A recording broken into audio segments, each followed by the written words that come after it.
So, have you ever just looked at yourself in the mirror while you're in a relationship and felt this really strange distance? Like a fleeting, kind of unsettling feeling that the person staring back at you is someone you used to know, but, well, you haven't really spoken to them in quite a while? You see, this kind of fading, it never happens in one dramatic moment. It always begins quietly. There are these visceral, everyday signs of self-loss. Maybe you skip a night out with friends just to keep the peace. Or, you stop playing the music you love because your partner once mentioned they found it annoying. Little by little, your entire world shrinks down to the size of one single person. And then, suddenly you catch yourself literally waiting for a text message just to decide how you're allowed to feel that day. Calm and happy if they reply, deeply anxious if they don't. Without even realizing it, your mood has basically become this quiet shadow that's entirely dependent on their reactions. Okay, let's dive into this. Welcome to today's Explainer, where we're going to unpack the architecture of belonging, reclaiming the abandoned self. If you've ever felt that visceral hook of losing yourself in a romantic partnership, I promise you there is a way to find your way back. Today is all about understanding the deep why behind this behavior, and honestly, more importantly, giving you a really practical guide to rebuilding your sense of self. Here's a quick look at our roadmap. We're going to cover the signs of self-abandonment, compromise versus self-loss, the neuroscience of attachment, your childhood origin story, tools to rebuild yourself, and finally, reclaiming your voice. Let's get right into it. Part 1. Signs of Self-Abandonment. Survival in the Costume of Devotion. I want to say this really clearly right off the bat. If you recognize yourself in these patterns we're talking about, you are not broken, and you're absolutely not weak. Society often romanticizes giving everything to a partner as this, epic romance. But psychology has a very different term for it: self-abandonment or enmeshment. It happens when a relationship actually requires you to shrink in order to belong. So instead of two whole people coming together in a true meeting of hearts, the relationship basically operates as an ongoing negotiation with your fundamental identity. Let's just sit with the weight of this quote for a second. An identity should never be the price of connection. True love is meant to expand your life, right? It's definitely not meant to narrow your world down to a tiny hallway where you constantly feel like you have to walk on tiptoe. Moving right along to Part 2. Compromise versus self-loss. Knowing the difference. It is incredibly easy to confuse the two when you're right in the thick of a relationship, constantly telling yourself you're just keeping the peace. But there is a really crucial difference here. Healthy compromise, well, that's a conversation between two distinct voices. Both people are present, both are heard, and an agreement is reached. Self-loss, on the other hand, is when one voice just quietly leaves the room altogether. Part 3. The neuroscience of attachment. Why your brain chooses survival. So, why do we erase ourselves? To understand why losing yourself feels so logical in the moment, we have to look directly at your biology and this wild chemical cocktail that's driving your behavior. When we attach to someone, dopamine completely floods our system, making everything about that person feel bright and intensely meaningful. Meanwhile, oxytocin is whispering to your brain that closeness to them equals absolute safety. And then there's cortisol, the stress hormone. Cortisol flares up and creates total panic at the absolute slightest hint of emotional or physical distance. Because of these incredibly potent chemicals, your nervous system begins to treat your partner not as a conscious choice, but as absolute survival. Your body is literally mistaking attachment for oxygen. This isn't weakness on your part. This is a deeply powerful, ancient survival mechanism at work, forcing you to bend to fit the other person. Part 4. Your childhood origin story, where the pattern began. The way we systematically disappear in love rarely starts with romance. It almost always begins in the rooms where we first learned what it actually meant to be safe.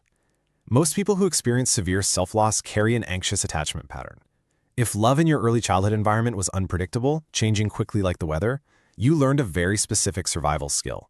You learned to carefully watch faces, meticulously read moods, and instantly adjust your own behavior so that the vital connection to your caregiver wouldn't just vanish.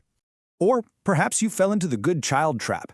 You learned that the quickest, most reliable way to keep love close was to just be entirely easy, to stay quiet, to physically and emotionally take up less space.